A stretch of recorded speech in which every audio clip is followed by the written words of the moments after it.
Hi, everyone. Welcome to the Connecticut Psychological Association Social Justice Speaker Series and Happy Pride Month. We are thrilled that our tonight's speaker is the president of the CPA, Dr. Derek Fenwick. Welcome. Thank you so much for having me. Thanks. Dr. Fenwick's talk will attempt to increase flexible thinking for clinicians around gender diversity.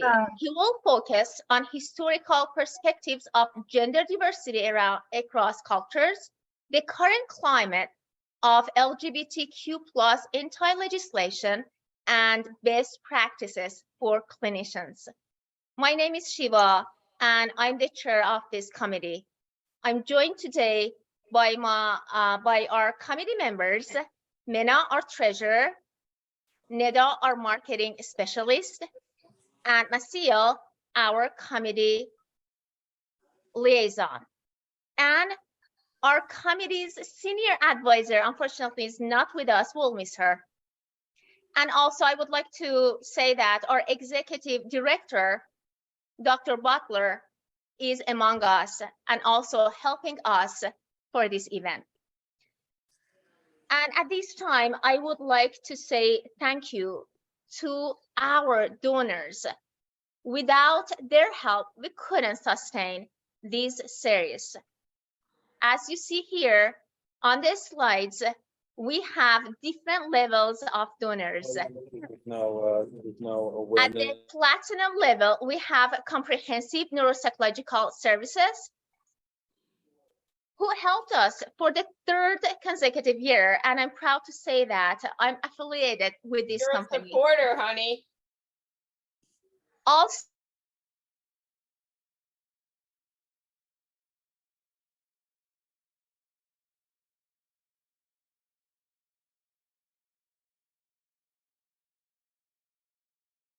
Shiva, I think you got muted.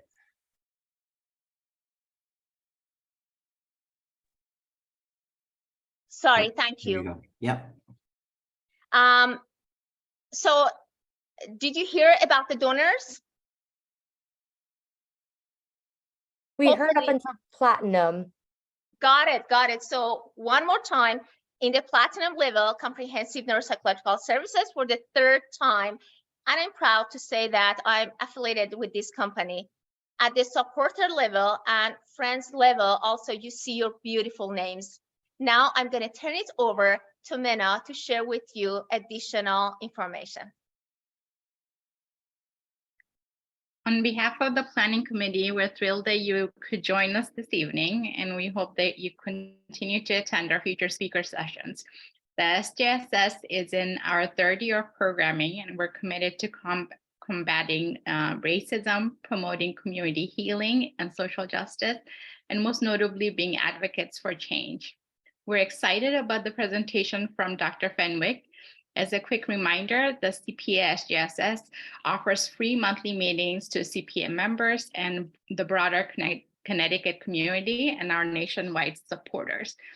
I welcome you to our speaker series this evening. And this time I'm going to introduce our speaker for the evening, Dr. Derek Fenwick. Dr. Fenwick is a licensed clinical psychologist who currently works for the Hartford Healthcare, HHC, and Institution of Living, IOL. He's the clinical coordinator of the Right Track LGBTQ Specialty Intensive Outpatient Program within the Young Adult Services. He received his doctorate in clinical psychology from Nova Southeastern University in 2019 and has experience providing outpatient individual and group therapy, along with psychiatric inpatient services for adults. His clinical interests include LGBTQ+ adolescents, young adults, and adults, the role of identity development, and understanding personality. Dr. Fenwick's work focuses on the unique needs of the LGBTQ+ population with an aim to help clients struggling with significant emotional distress, minority stress, and identity formation. He's working on several initiatives within HHC to reduce health or mental health disparities for the LGBTQ plus community. He has played a major role in creating the new Center for Gender Health for HHC and serves as the Assistant Director for the center. Currently, he's also serving as co-chair for the HHC LGBTQ plus College Resource Group. Dr. Fenwick is also involved professionally with Connecticut Psychological Association as the current president. He previously held a position on the board as secretary. And further, he was a participant in the CPA Early Career Psychologist Leadership Academy and was the co-chair for the Leadership Academy.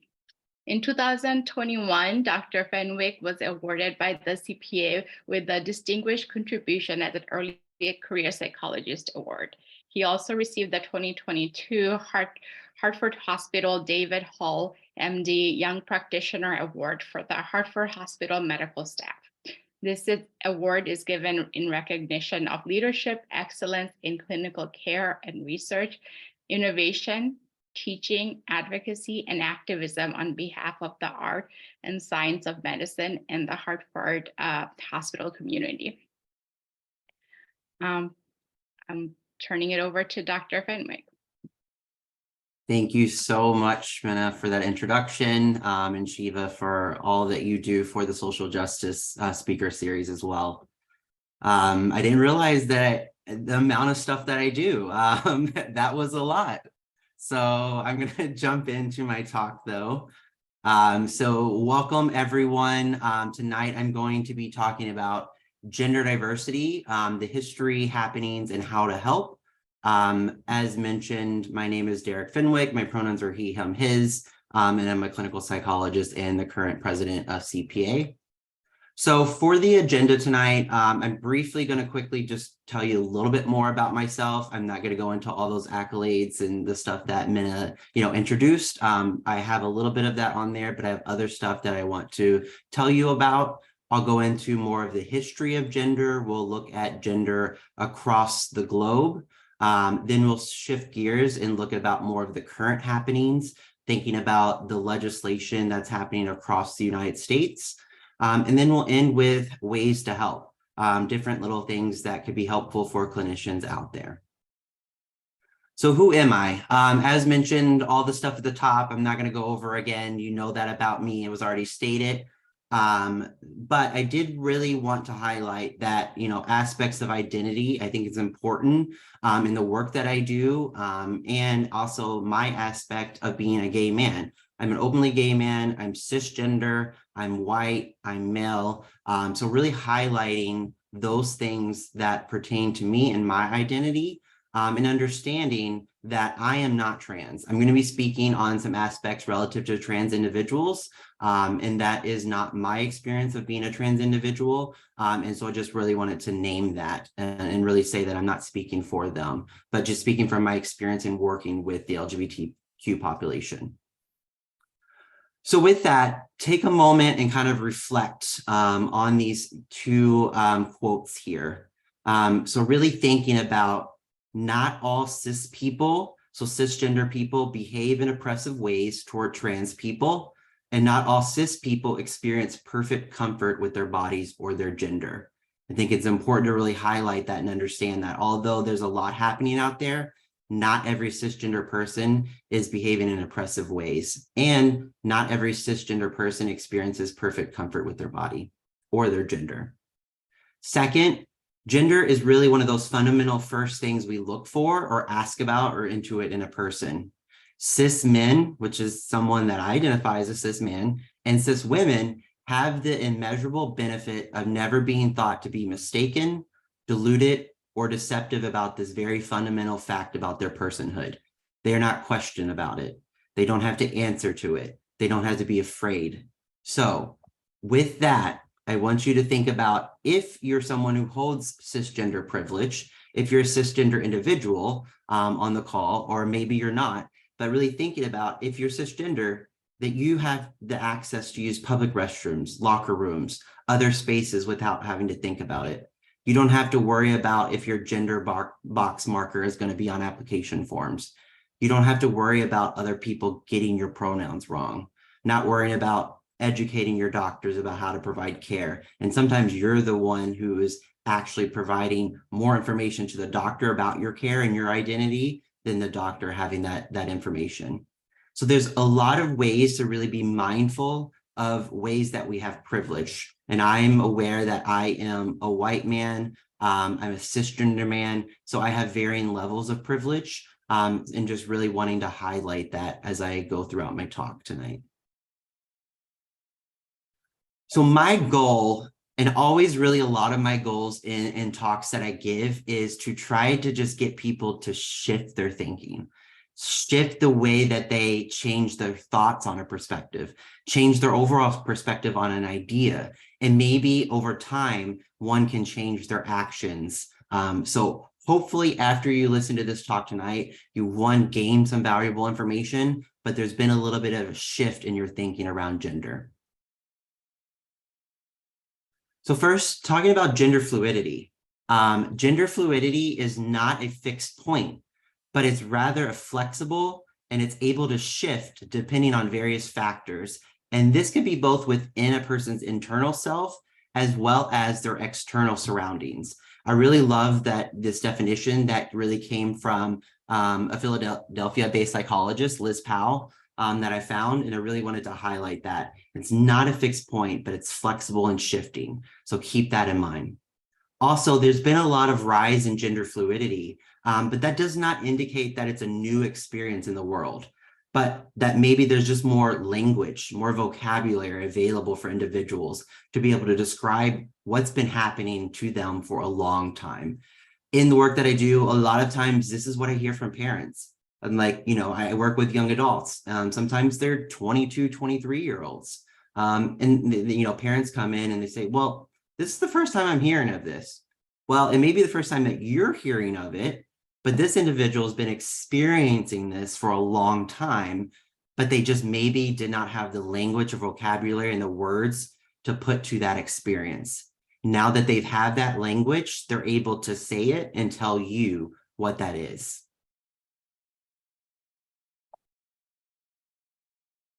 So what is your view on gender?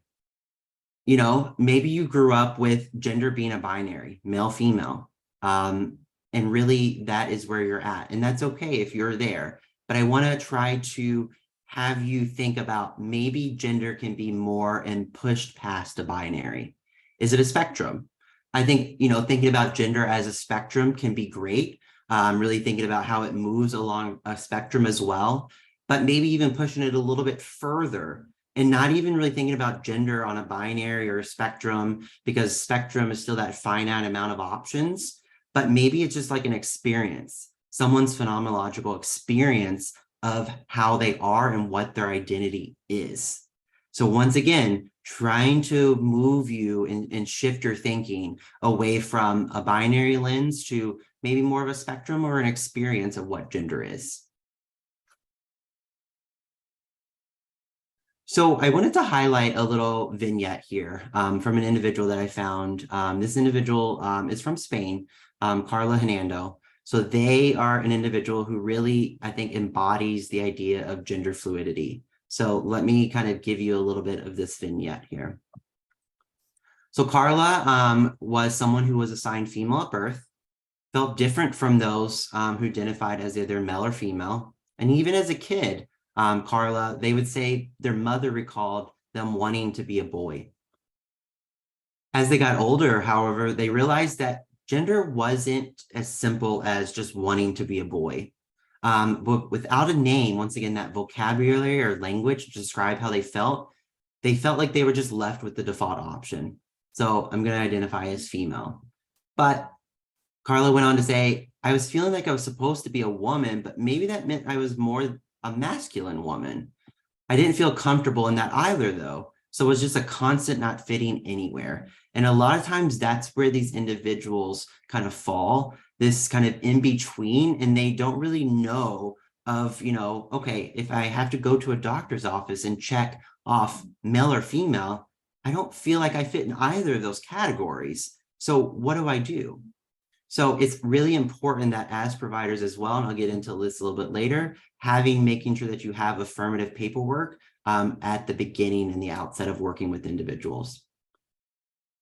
Carla, who's able now to shift a little bit more and step into that gender fluidity, says that they feel freedom in not giving gender a shape.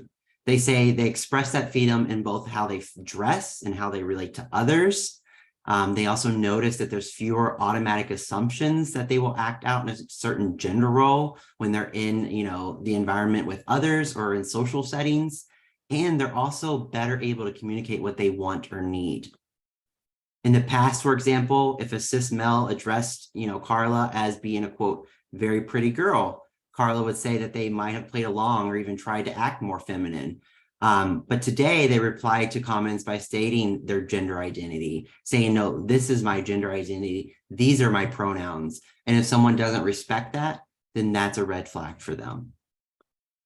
So I hope that was inspiring to you all. It was very inspiring for me to read this and see how that shift can really be helpful for a lot of these individuals. And I see it every day in the work that I do.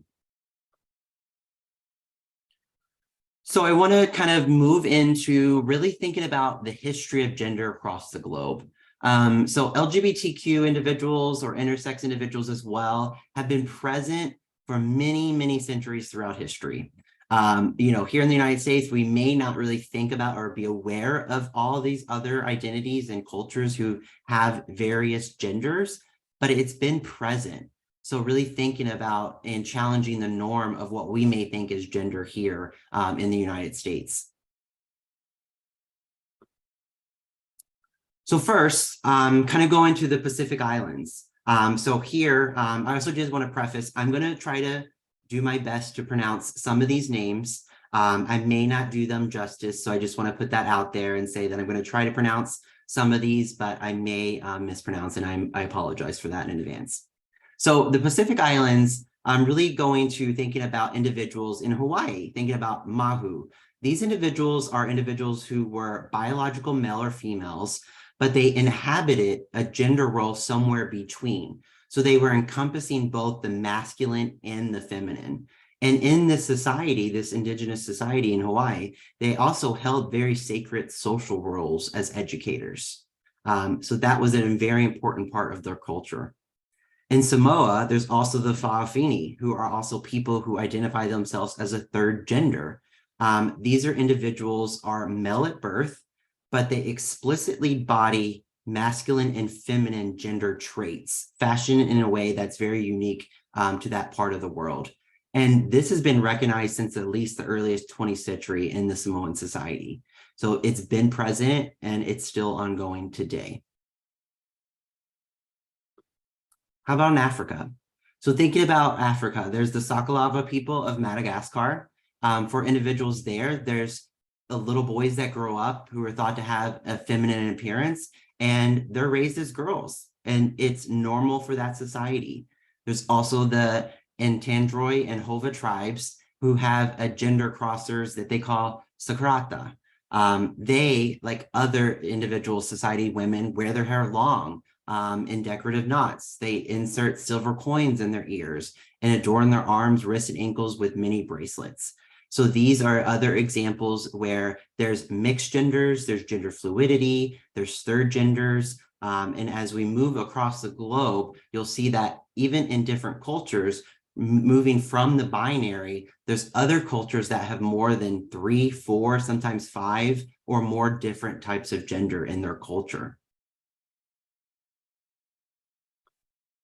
In Latin America, thinking about the Incas, they worshiped a dual gendered god. Also in their culture as well, there's a third gender shamans who really are sacred, held highly, and perform rituals to honor this god. They wear androgynous clothing as, quote, a visible sign of the third space that's negotiated between the masculine and the feminine, the present and the past, the living and the dead. So there is that fluidity of these individuals in this culture. And then the Zapotec culture of Oaxaca, these individuals also are not bound by a dichotomy, really not thinking about being gay or straight, male or female, but the Muxes, these individuals are the third mixed gender, and they're fairly common in these individuals in Latin America. And you're really thinking about that in their culture, this is okay. So I really, once again, going back to my beginning question of trying to shift your perspective and understanding of why can't we get there? Why are sometimes we stuck on a binary and not being accepting of other individuals who are gender fluid, gender nonconforming, or any individuals who's outside that quote gender binary? In Asia, in parts of Indonesia, there's a third gender, the waria. So for individuals in waria, these are individuals who are assigned male at birth, but they identify as a woman. And their existence really does date back to the earliest 19th century. So been ongoing for a while. There was a documentary of these individuals. I think through the Huffington Post, they had a documentary a filmmaker did on the individuals in Indonesia recognizing this third gender, the waria. And so you can kind of go look that up and really explore a little bit more about that if you want. But it really shows that, you know, some individuals are able to really choose how they want to live, be able to actually have their gender identity respected from individuals and people in their own culture. We also have another ethnic group in Indonesia that's approximately about 3 million people, and they recognize 5 different genders. And so I'm not going to pronounce all of these terms here, but they're loosely translated into a female woman, a male men, female men, male women, and then more of a transgender priest. So that's, you know, more of this diversity that's across the culture and across the globe that maybe we don't see as often here. And then Pakistan and Bangladesh, there's also another officially recognized third gender by the government, and that's a gender that's not completely male nor female. In Native America, we really think about, there's a lot of research out there that indicates over 100 instances of gender diverse expression in Native American tribes at the time of the early European contact. So it's been there for a while. You may be more known about two-spirit individuals. It's used by some indigenous North American tribes to describe certain spiritual people in their communities. You know, this two-spirit is not interchangeable with LGBTQ Native American. For two-spirit, this really is more of an individual that is more sacred, spiritual, ceremonial role, individuals that's recognized and confirmed by the elders in that ceremonial community. Also, the Navajo and Indians, also the society has traditional 5 genders. So also really thinking about these individuals, understanding that there's more of the diversity as well. I'm going to briefly touch on this, once again, the pronunciation here, forgive me, the Nadalihi, which is the woman and man, the feminine gender. That's also really thinking about individuals, really, they could reverse their gender. They might express both male and female spirits together. So really thinking about that mixing of more spirituality for these individuals in that culture, really going back to religion as well. What about historical figures? Have there been historical figures that have maybe, you know, it went beyond the gender binary? And there have been. And, you know, there's some reports historically of 218 AD, the Roman emperor there. History says that frequently kind of wore makeup, hair, and clothing in a more feminine way, which maybe doesn't actually entail that this individual identifies as a female, but that's more of one kind of gender expression as we know it nowadays. But really thinking about that there at that time was presenting a little bit more feminine through their gender expression in clothing, hair, and makeup. In 15th century, also aware of, probably familiar with Joan of Arc, known to wear more masculine military clothing all the time. Also one of the most well-known figures to have dressed outside that cultural norm of the time.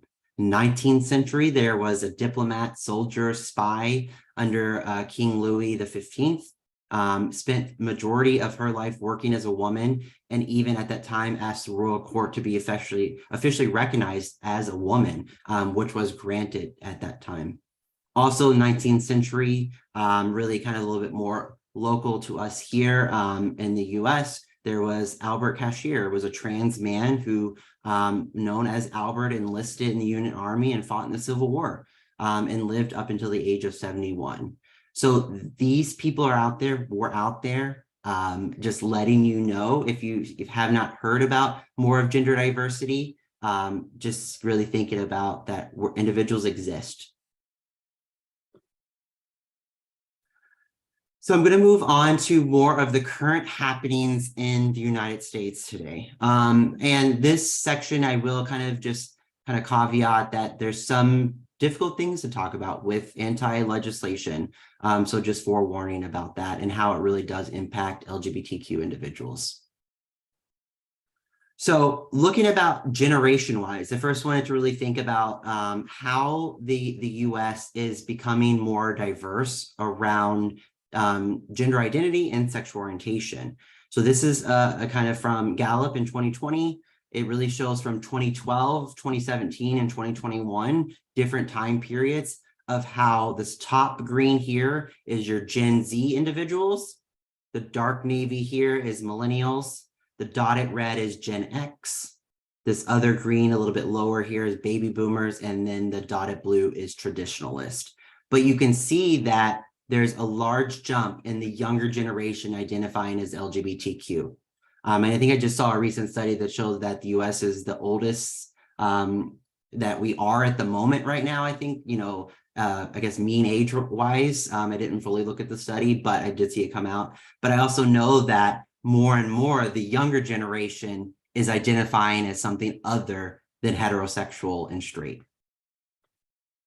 More specifically, really thinking about there's a trend upwards and more, as I stated, that these individuals and younger generation of Americans are identifying as LGBTQ. More and more of millennials and Gen Z. So about 9.1% of millennials, so those born between 1981 and 1996, self-identify as LGBTQ. Of those, approximately half say they're bisexual. And it's almost 16% of Gen Z adults. So those born from 1997 to 2002 identifying as LGBTQ, and about 72% of those say they're bisexual. So there's that shift happening in the younger generation. And I think, sometimes people will ask me, well, why do you think that is? And I think, one, there has been a little bit more support, a little bit more of feeling like people can come out without repercussions. Back in the day, that was a little bit more difficult to do. However, as you'll see in a little bit, there's still a lot of stigma, discrimination, bias out there that is ongoing in the world for individuals that are, I think, perpetuating against, individuals who identify this way and prohibiting and really from fear from them coming out and really disclosing their identity. So a lot of times these numbers are very conservative, even though they seem kind of high. They're probably still even conservative from these estimates. So what's the current climate in 2023? There has been an escalation of so many anti-trans bills recently. There's been over 500 bills introduced across 49 different states. Yes, we're here in Connecticut. That can't happen here, right? Well, there are sometimes bills introduced in the legislative here in Connecticut that are anti-LGBTQ. Thankfully, they get squashed very early and they don't really proceed much further, but that does still happen at times here. So I don't want people to think that it can't happen here because we're in Connecticut, right? We're fortunate that we're not in states like Florida and really Texas and other more areas where this is actually happening worse and bills are being passed. But, it could happen. This is also 3 times more than what was in 2022. There's been a huge momentum of this anti-trans and anti-LGBTQ kind of establishment from legislators in the past 2 years. Of the 500 bills, there's about 70 that have passed. There's also a lot of healthcare bills. So specifically thinking about banning gender affirming access of healthcare, there's been about 125 bills. And by the end of May 2023, there was 15 to 20 states that have banned gender affirming medical care for minors. Now, I also say that with a lot of these bills being passed, Thankfully, they've been kind of sent to courts, challenged in the courts, and a lot of times they have been thrown out or kind of struck down. And I can talk about that briefly a little bit later as some good news, as the courts are really, being supportive and really fighting back against these bans. But really thinking about the expansion of bills as well. In 2022, there was more focus on these healthcare bills and really like banning healthcare care for minors, a gender-affirming medical treatment, and more of just sports bans, really thinking about transgender athletes and sport.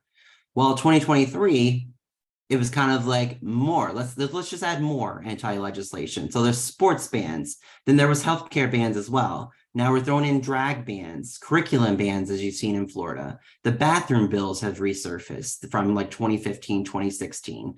There's forced outing bills where individuals or even organizations and institutions or schools have to report if individuals identify a certain way. Forced misgendering bills. So it's just become so extreme, and it's become added on throughout this year. And we're not even done with this year. So I'm really concerned about where it's going and really the rate that all these bans are being piled on. But a little bit of good news, right? Like, as I was working on this presentation, I saw this come through, really thinking about, okay, well, this is some good news. A judge strikes down Arkansas ban on gender-affirming care for trans minors. And I think there was another one that came out today from a judge in Florida, did the same thing. So there are these court systems that are helping us, but it really sucks that we have to get to this state to even really make sure that we have the court system, which doesn't always work in our favor. But right now it's helping us kind of strike down some of these bans. Also, really, there's some more sanctuary safe states. Connecticut, we are one of those, thankfully, that have more rights that are protective for LGBTQ individuals or for marginalized groups. But as I stated, still, that doesn't mean that we're safe from other, violence or discrimination or rejection from individuals who are out in our community as well. But Connecticut is one of those safe harbor states, which is very important. And I think a highlight of all these individuals, as I noted, younger individuals identifying as more LGBTQ, they are getting out. They are heavily involved in activism. They're protesting. So that is a very, positive outlook, and really thinking about these individuals are fighting for their rights. And I love to see it. But what is the impact of all those bills, right? Like 500 bills and so many bans and things being put into place. So what's the impact on trans and non-binary individuals? Well, mental health, I don't really probably have to tell a lot of individuals on this call, but there's increased mental health impacts, especially increased rates of suicidal ideation, suicidal gestures, and suicidal attempts, and sadly, individuals losing their life to suicide. 86% of youth reported that the legislation that they're seeing ongoing is negatively impacting their mental health. And this is from the Trevor Project. I have some more in-depth stats from the Trevor Project that I'll go over shortly, but that's one little stat that shows how much this is impacting them. Myself as an individual, a gay man who really thinks about that, I'm exhausted thinking about this all the time. And it's not always even particularly, focused on me, since I'm not a trans or non-binary individual, but, it's really thinking about the burnout, the stress, the fear, the anxiety, the hopelessness, all these emotions coming together that are just weighed down on these individuals. And it's not something that just is very fleeting. It's something that sits there with them over time and becomes very heavy and difficult for them. As I mentioned, with some of these bans, some people are losing access to gender-affirming medical care, which can be very deadly. Just losing, you're on testosterone or you're on estrogen for individuals, and then, you're in a state where you no longer have the access and you have to, really like stop. That can be very detrimental. So really thinking about how that is something that you have access to could just cut off so instantly, and how that can impact you, not only mentally, but physically as well.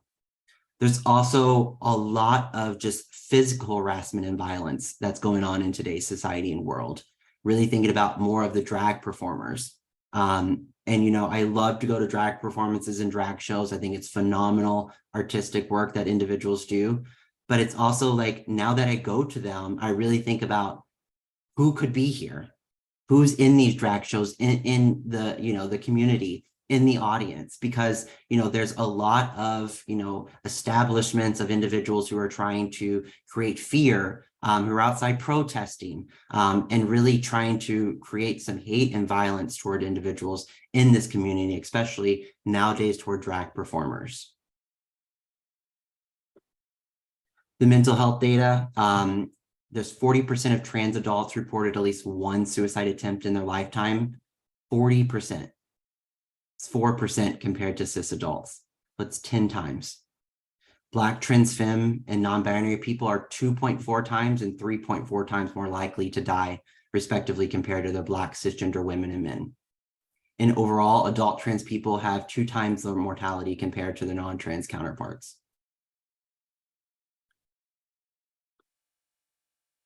The youth are also struggling a lot. Adolescents and young adults and individuals. This is the Trevor Project survey that they do every year. It's a large national survey where they capture, this one they captured 34,000 individuals aged 13 to 24, really surveying for these individuals. Almost 50% of youth considered attempting suicide in the past year.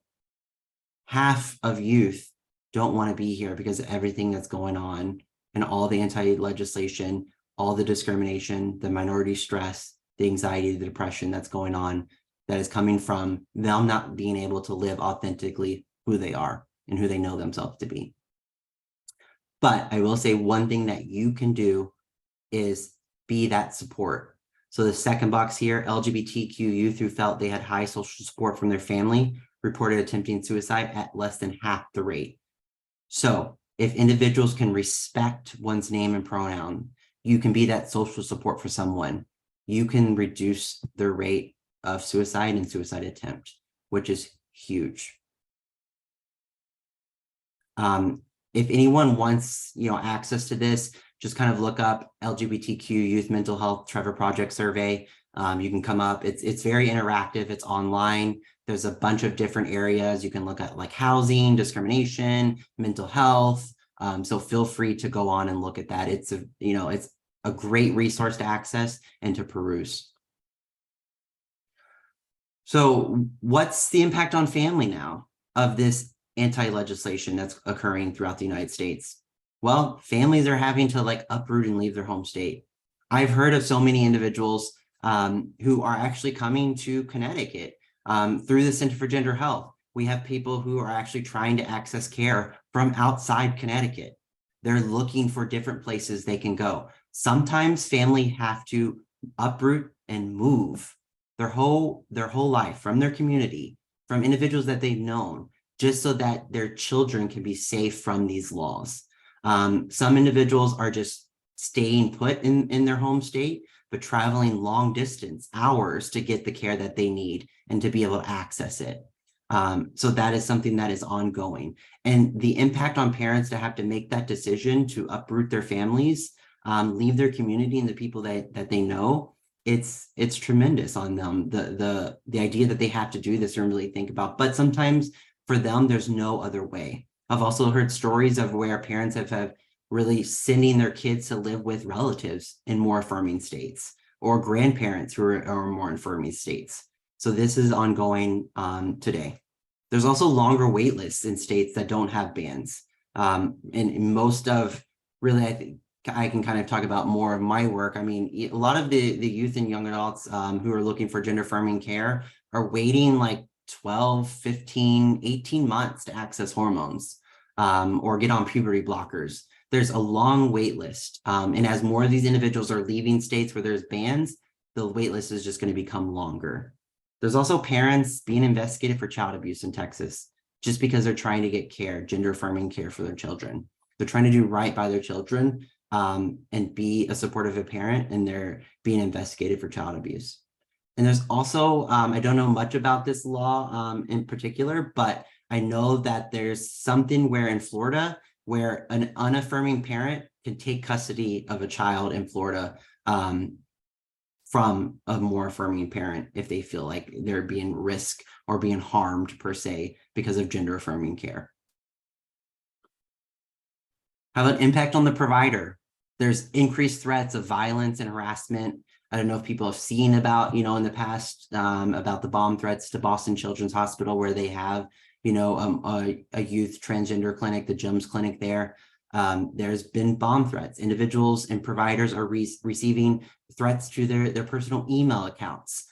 Because of this, a lot of times it delays access to care. It slows down individuals being able to get appointment or individuals being seen for appointments. It also causes some gender clinics to be shut down.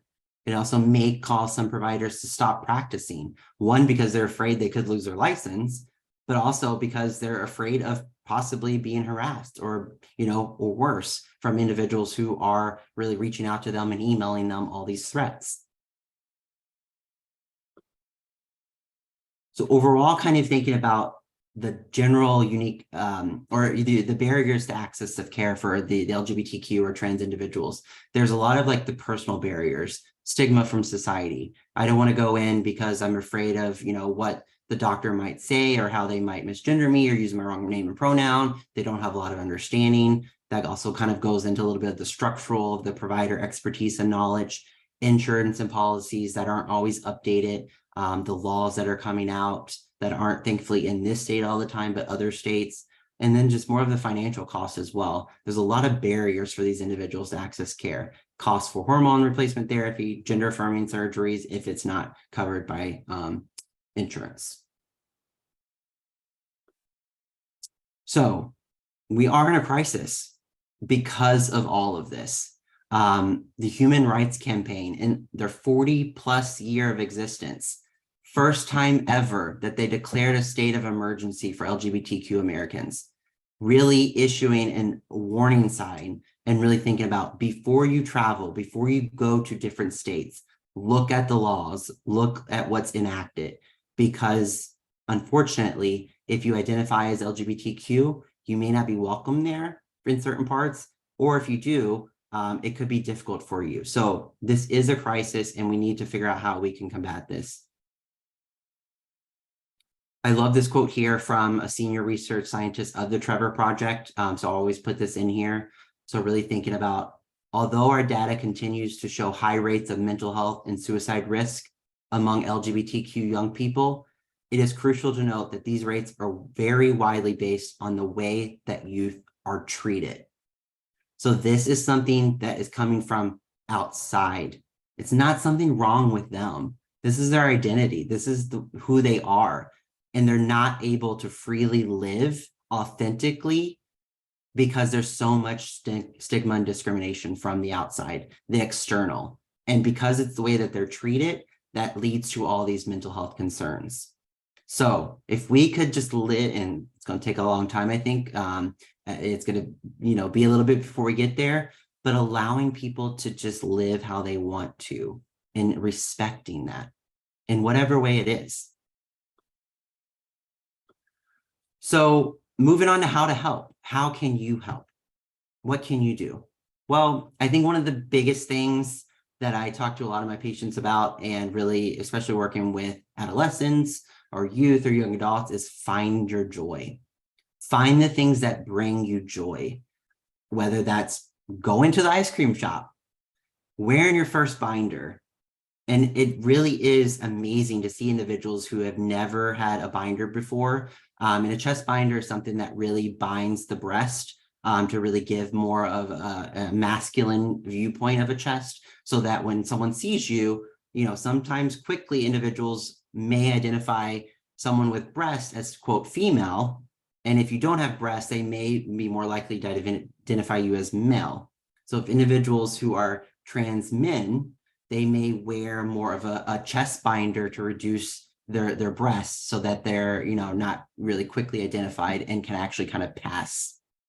It's also going to drag shows. You can go to do gardening.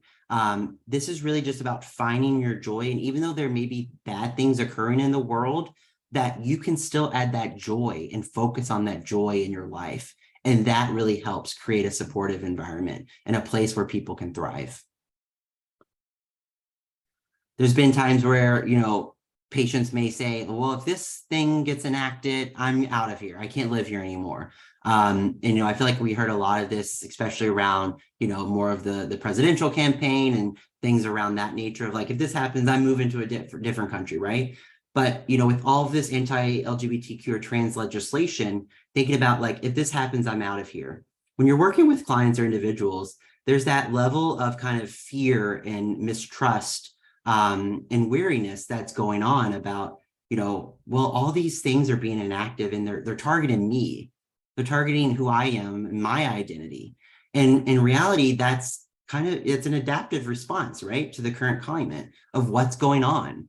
And really thinking about this is kind of drawn from more of work from Black scholars, from individuals, and really thinking about cultural mistrust and thinking about how the mistrust of white individuals is actually quite protective and it's an adaptive response. And that was something that really thinking about from LGBTQ or individuals in a minority status or trans individuals, that this fear, this mistrust is actually adaptive to what's going on because it is an attack on their identity and who they know themselves to be. So really thinking about not labeling it as paranoia, but more of that adaptiveness and more about them feeling more vigilant. And it is in a response that's in tune to what's going on in today's current climate. I also think it's important to think about your level of awareness as a therapist, your cultural lens, how you identify when someone or client brings these concerns into you and how you're relating to them. Also, avoid invalidation and pathologizing. Validate what their experience is, right? Validate their concerns, their fears about what's going on in the world. Help them understand maybe the emotional underlying feelings of it, but validate those statements that they're saying around, if this happens, I'm out of here. Okay, I understand that, but let's get into a little bit more about the feelings around it. Let's explore that a little bit more. And that can be helpful and lead you into more of a psychoeducation around the risk of like, is this healthy? I'm worried about going to the store because I'm afraid that this might happen to me. Okay, well, let's like navigate that and see, is this a helpful risk and response? Is this helpful or unhelpful thinking? So you can really kind of work through patients around that risk level assessment if they're wanting to go out and do something around trying to think about their level of safety in the environment. I'm not going to go through all of these kind of in specifically, but kind of thinking about unhelpful responses that you can address, kind of affirmation of the reality once again, psychoeducation around threat response. Is it adaptive? Is it not? Really thinking about like increasing your exposure to a more supportive environment, decreasing exposure to harmful messaging, watch your doom scrolling. Are you constantly on Twitter, Instagram, looking at all the legislation that's coming out and, really reading it, going in depth? Are you doom scrolling like that? So really thinking about if that's the case, how can we then find that joy for you? What can you go out and do and find some joy and something that is really meaningful to you? And then as I talked about, kind of the exploration of the underlying emotional experiences for the individual. But you can also be that constant object. You can hold the space for individuals who may have difficult emotions and let them know that you can be that constant object. That's key role in this relationship. Sometimes these individuals don't have anyone that they trust, that they can relate to, that they can talk to, share their concerns with.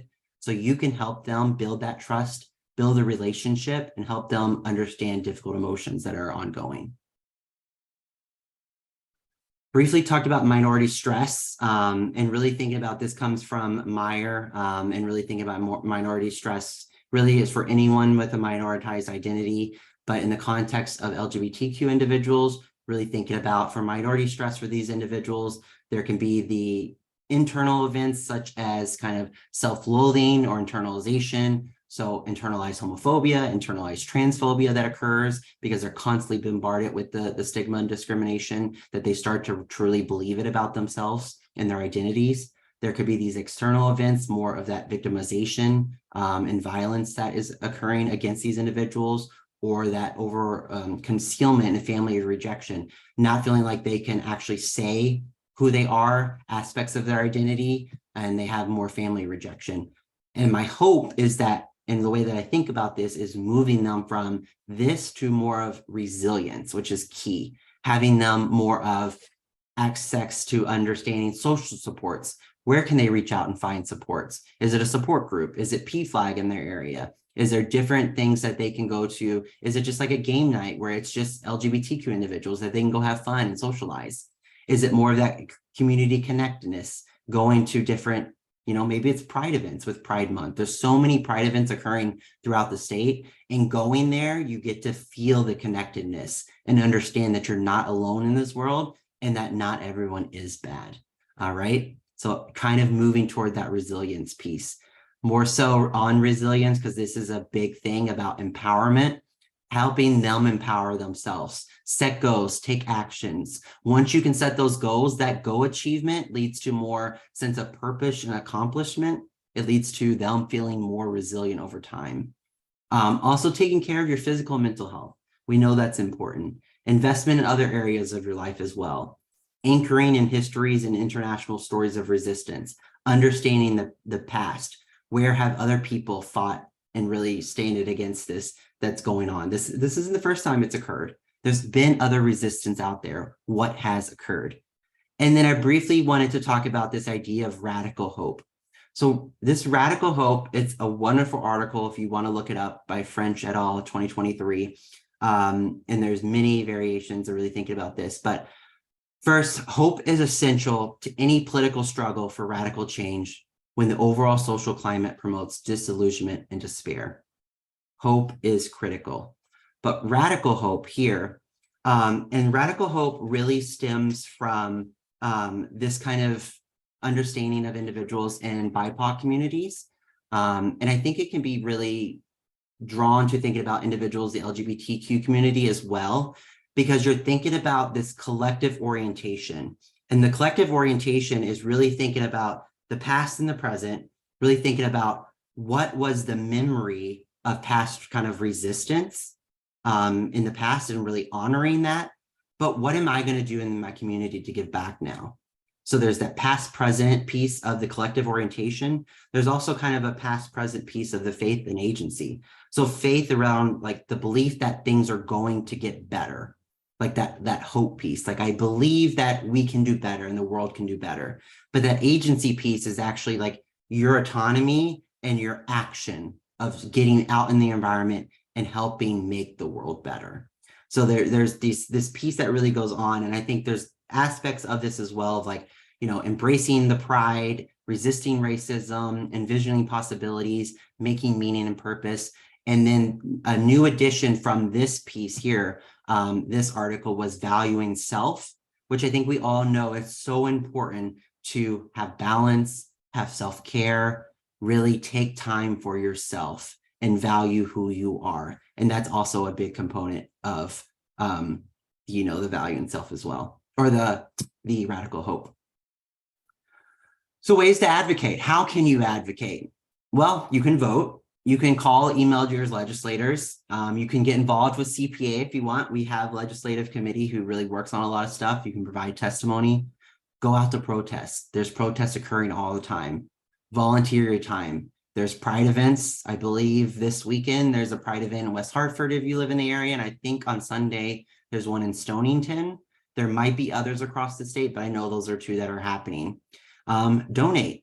Donate if you want. You can take a screenshot right now and donate to the Social Justice Speaker Series. This is a valuable thing that we have each month to really give education. It's a free series that we have for individuals to just come listen to different talks. But this is, from your support, your donations, your help, that we can really provide this information and education. Providers, just lastly, kind of wanted to really give some kind of tips and really thinking about when you introduce yourself with name and pronoun. Anytime I walk into a room, if I go see a patient on, the inpatient unit, I say, hi, my name is Dr. Fenwick. My pronouns are he, him, his. What's your name and pronoun? Simple introduction. It allows them to feel comfortable. It allows them to feel safe, understanding that, okay, well, this individual's, saying their name and pronoun, so I can probably say my name and pronoun as well. Use the individual's correct name and pronoun in conversation, when documenting, when talking to providers. There's been many times where I read a chart and it has individual's name and it has he, she, they, all throughout the documentation. It's just mix and matched, which is okay if the individual is okay with all pronouns, but a lot of times that's not the case. You can visibly see that they identify with like a certain pronoun, and then the different pronoun is used, or it's interchangeable, and the providers are not paying attention to this, but it's really important that we do. Also, be willing to have courageous conversations with others. If you see someone being misgendered, or you see something that doesn't feel right, try to have that courageous conversation. Obviously, think about your safety as well, but really try, if you can and you feel comfortable, have courageous conversations. Have visible signage in your offices, in your clinics. Let people know that it's a safe place as soon as they walk in, or even from the outside if you're able to. Check your own countertransference, as I mentioned before, and you may make a mistake. It can happen. Just briefly apologize, move on, don't belabor it. It can make the individual feel uncomfortable if you continuously say sorry and kind of, just belabor it, just kind of, I'm sorry, I made a mistake, I'll do better next time. Done. And then lastly, I wanted to leave you with some artwork from trans, non-binary, and gender diverse individuals. I think it's so beautiful to see this. As you're looking at this, I wanted to also just read a brief poem from an individual who identifies as trans as well, who lives out in Oregon. So I will read that to you before I wrap up. So this is called "Thank You, My Allies." When you call me by the name and pronoun I adore, you give me a gentle warm hug, a hand up, a healing balm, a bright smile in the dark, a heart-opening wink, a bouquet of sunflowers, a blossom circle of protection, a tender rose of sweetness, years on my life, a burst of energy, the ability to focus, a nourishment, sense of safety and belonging, a happy memory, a warm cup of lemon balm love. When you call me by the name and pronoun I adore, you give me wellness, welcome, and home. Thank you. So with that, feel free to, I had to do a little, CPA plug, follow us on social media, and then just thank you. I know that before we wrap up, there's going to be some concluding remarks, but do we have any brief questions or comments that anyone would like to share first? I'm going to stop sharing this and I can bring it back up if needed, but I can see people at least.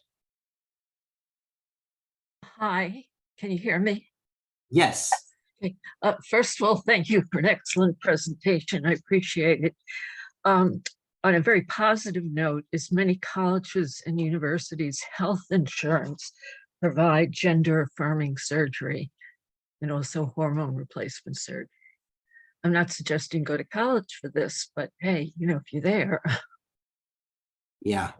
And I think thankfully we, as we live in Connecticut, we are not having to face, these laws where individuals are not able to access gender affirming care. But right, it's not the case everywhere. But we have, even like thinking about universities, we've seen people or individuals who live in states who don't have this access thinking about coming to universities here in Connecticut where they do have access, or other, affirming states around the area. Yes.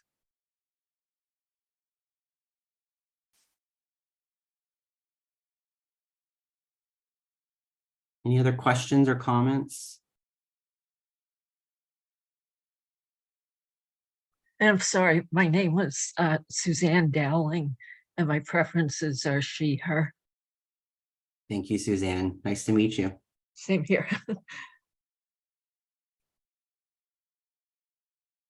I did just want to make a comment. I really love this. I am someone that unfortunately throughout my psychology training did not get exposed to a lot of this. I did not have a clinical background. I had more of a developmental background, and I honestly think there's so much more that we have to do when it comes to educating not just clinicians, but also medical doctors, educators, psychologists in all different realms of our discipline. And I personally have learned a lot through just experiences of friends. And Mm. one thing that I think is challenging is oftentimes people don't feel comfortable because they're so fearful of making mistakes Yeah. that they kind of avoid some of the discussions that could come out in class. And one thing I've learned is, the fact that you're going to probably make mistakes. We all do, but that emphasis of not focusing so much on it. Yes, saying sorry once, but moving on can make a huge difference for many students who are struggling with this. And so I think it's kind of twofold. One, I think that emphasis on none of us are perfect. And two, we need a lot more training because there isn't enough of it at the undergraduate level, at the graduate level, in all disciplines for not just psychologists, but educators. So I think Yeah, there's no. has to be more advocacy, and also just MDs as well. I agree. Working in a larger healthcare system, we constantly are getting asked to give educational presentations, and thankfully people are reaching out and wanting that education. But you're right, there's a lot of individuals out there in different disciplines too. We don't get a lot of like the specific in our training as well, but medical doctors as well. I've heard from medical residents where sometimes it's getting a little bit better, but their training is sometimes like an hour of one day's lecture on diversity. And it's like, as we're seeing more and more of the younger generation is identifying this way, you're going to see a lot more and more of these individuals as patients. So it's important to kind of learn this, have an understanding. I think the education piece is huge of just trying to learn, not be afraid of asking questions, right? Being curious. A lot of times, there's even terms sometimes that I still don't know from the youth that I work with. And it's just like, well, what do you mean by that? Because also getting that understanding from them can help me. One, they can identify it a certain way. The next patient could say the same word and identify it a different way. So it's about getting that understanding from them. So just being curious, understanding that you can make mistakes, but it's okay. And it's a learning process too.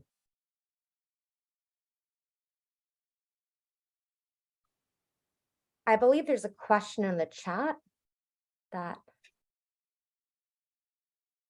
I wish I could answer, but you may be able to help us with. What do you suggest for those individuals who find using gender-friendly care for youth as the worst step in the boundaries of parents? Okay, well, I'm going to have a firm stance on this, so I'm not going to shy away from it. I think we should always respect one's name and pronouns. It's a core aspect of one's identity, no matter what their age is. A lot of individuals, really about age of 3, kind of have a little bit understanding of gender. And I don't want to go on a soapbox now, but we shouldn't really gender individuals until they can tell us. So moving away from these gender reveal parties, which I really hate because it's not really their gender until we can move past and they can tell us what their gender is. But I would say it's important for parents to follow the child's lead, ask them how they identify, but also when we're thinking about care for individuals, no individual under 18 is getting surgical gender affirming care. I think this is where a lot of the legislative comes from, that we're giving surgery to minors. That's not the case at all. For a lot of these individuals, it's more of a social transition, so that gender expression, they can change their hair cut, their color, the way they dress. We can also, as soon as puberty starts, so puberty has to start before they can even access puberty blockers. But that's not taking place until the individual starts puberty. And then that is the only thing that happens until they reach the age where they can then get hormones. So there's a lot of misconception out there that individuals under 18 are getting all of this access to other like hormones. That's not the case. So just kind of want to put that out there as well. I know if I went off on a little tangent, did I kind of answer that question?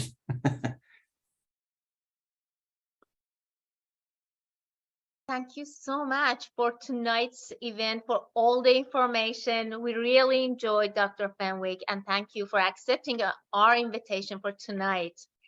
So, Neda, can we go ahead and do the remarks? Sounds good. Just want to make sure there's no other lingering questions, but if there are, I'm sure Derek will be more than, I'm sure he'll be more than inclined to answer your questions through email. So we just want to thank you all for joining us this evening. Our next social justice event will be on July 20th, and Dr. Joy Cox is our speaker. You will receive emails regarding this exciting event shortly. I want to end by mentioning that our ability to maintain the social justice speaker series is through fundraising, and we greatly appreciate all donations moving forward. If you are able to support, the donation link is in the chat. Thank you for joining us again, and we look forward to seeing you all next month. Thanks, everyone. And also, I put the evaluation link. If you want to get the CE on the chat, feel free to fill it out for the certification. Thanks again, Dr. Fenwick. And if it's okay with you, we might want to stay for a couple of more minutes if anybody else has questions. If not, hope you have a nice evening. Bye-bye. Thank you, everyone.